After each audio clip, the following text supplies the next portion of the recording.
Sarah Ferguson could move into Princess Beatrice's granny annex after Royal Lodge eviction. After Sarah Ferguson and Andrew Mountbatten Windsor were told to leave Royal Lodge, the former Duchess of York was rumoured to be heading to Portugal, but a new report hints she may stay closer to home. Sarah Ferguson is rumoured to be moving into a newly renovated annex property at Princess Beatrice's home after she and her ex-husband Andrew Mountbatten Windsor were told to leave Royal Lodge.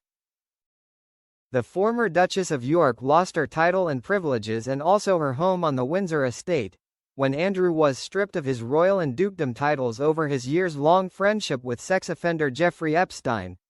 Sarah was rumoured to be considering a move to Portugal, potentially relocating to the Costa Terra Golf and Ocean Club, which is often dubbed the Hamptons of Portugal. Princess Eugenie, Sarah and Andrew's youngest daughter, and her husband Jack Brooksbank already have a home there, and 39-year-old Jack works for the developer who built Costa Terra. Formal notice to leave Royal Lodge was served on Andrew, 65, last month following more talk of his friendship with Epstein, and just days after the release of the posthumous memoir of Virginia Gifford, one of the most high-profile victims of Epstein. Virginia, who took her own life 6 months before the book hit shelves on October 21, included an allegation that she had 3 separate sexual encounters with the former Duke after being introduced to him by Epstein's girlfriend at the time, Ghislaine Maxwell, in 2001. Buckingham Palace announced on October 30 that King Charles' younger brother was to lose his style, title and honours, and had been served formal notice to surrender his lease on Royal Lodge, a 30-room mansion in Windsor Great Park which has been his primary residence since 2004. Sarah, who divorced from Andrew in 1996, moved into the home although they reportedly lived in separate parts of the main house 4 years later. According to a report in the Mail on Sunday, 66-year-old Sarah may now be considering moving into a newly renovated granny annex in the grounds of Princess Beatrice's Cotswolds estate. Beatrice and her husband Edoardo Mappelli Mazzi bought the stunning countryside pad in 2021 and live in the main home with their children Sienna, 4, and Athena, who will turn 1 in January.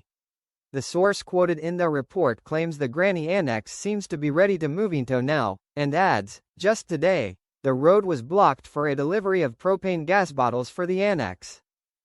That coincided with the first cold snap of winter. So, clearly, the arrival of someone is imminent. It may not look like much of a palace on the outside, but I bet it's stunning inside." Meanwhile, Andrew is expected to move into a new home on the Sandringham estate in Norfolk the new year. The BBC's former royal correspondent Jenny Bond told the Mirror this week that he feels humiliated and angry at being forced to leave Royal Lodge. "You have to remember that he has consistently protested his innocence," she said. "Therefore, he feels wronged. But the reality is he now has just a few weeks left before he has to leave Royal Lodge, which has been his home for more than 20 years. The former Duke is also facing some serious pressure from U.S. legislators who have accused him of remaining silent after a call for him to undertake a transcribed interview as part of the investigation into the Epstein scandal and the government's handling of the issue. He was requested by the U.S. House of Representatives to open up about his relationship with Epstein, who took his life in 2019 in prison while awaiting trial for various conspiracy and sex trafficking charges.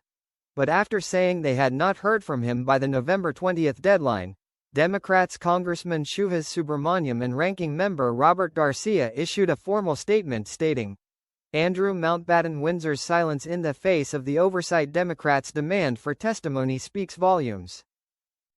The documents we've reviewed, along with public records and Virginia Roberts Giuffre's testimony, raise serious questions he must answer, yet he continues to hide.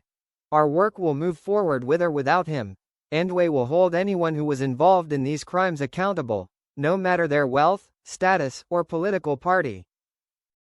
We will get justice for the survivors."